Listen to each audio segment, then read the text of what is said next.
mechanically 100%, so bodies, I like it. Yeah. I've just got too many little things sitting around. We're not using them, driving them, so. In an industry obsessed with the next big machine, one dealer in rural Indiana decided to look backward instead of forward. While the rest of the heavy equipment world chased horsepower ratings, touchscreen cabs, and factory financing deals, he was digging through rusted-out surplus yards for trucks the government didn't want anymore. Everyone around him was betting on shiny and new. He bet on worn out, forgotten, and rebuildable. That single decision would turn a small used equipment lot into one of the most recognized names in the heavy machinery world. Not because of size, not because of marketing, but because of a philosophy almost nobody else in the business was willing to follow. This is the story of CNC Equipment and the decision that changed everything. Long before there was a company, there was a farm, a family, and a childhood spent surrounded by iron. Growing up on land that had belonged to his family for generations in southern Indiana, Clinton Chitwood didn't grow up dreaming about corporate ladders or franchise agreements. He grew up around excavators with cracked windshields, bulldozers missing half their paint, and tractors that had been welded back together more times than anyone could count. His father worked in excavating, which meant heavy equipment wasn't a hobby or a curiosity. It was simply how the family made a living and how young Clinton learned to see the world. In most households, a broken-down piece of machinery gets hauled off and replaced. In the Chitwood household, a broken-down piece of machinery got taken apart, studded, and put back together. That distinction mattered more than it might seem. It planted an idea that would eventually define an entire business. A machine's value isn't measured by how new it is, but by how well it was built and how much life is still left in it if someone is willing to put in the work. By the time Clinton was old enough to strike out on his own, the equipment industry around him had already begun tilting hard in a different direction.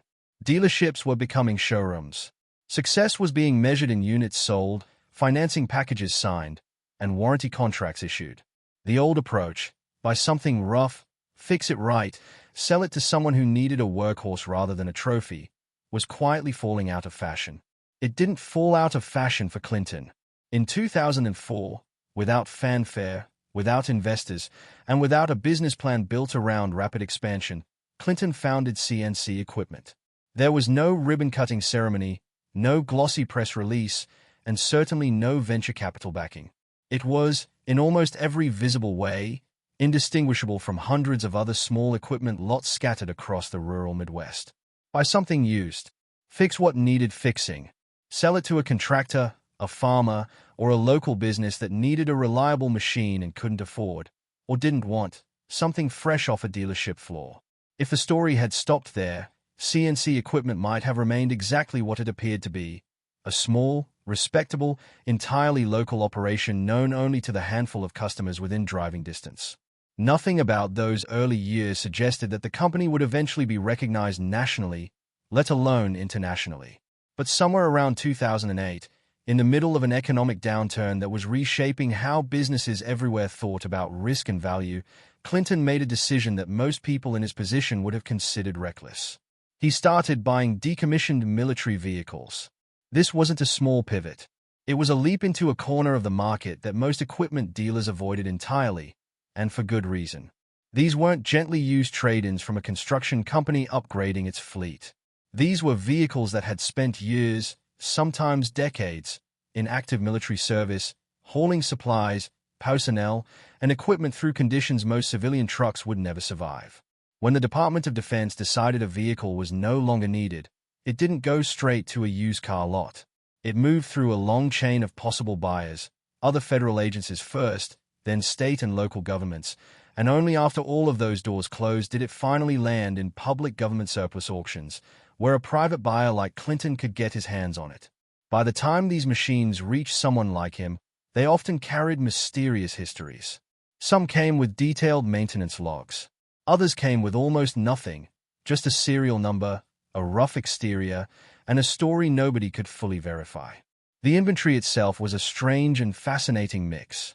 One week it might be a classic juice-and-a-half cargo truck, a rugged workhorse that had been hauling gear since the early 1950s.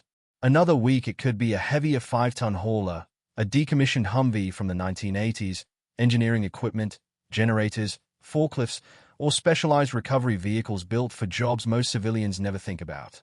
Some machines had spent their entire careers on domestic soil, quietly rotating through National Guard installations. Others had been overseas, doing work that left visible where no auction listing could fully explain. What made these vehicles genuinely strange, though, was the contradiction sitting right under the surface. On the outside, many looked like they belonged in a scrapyard.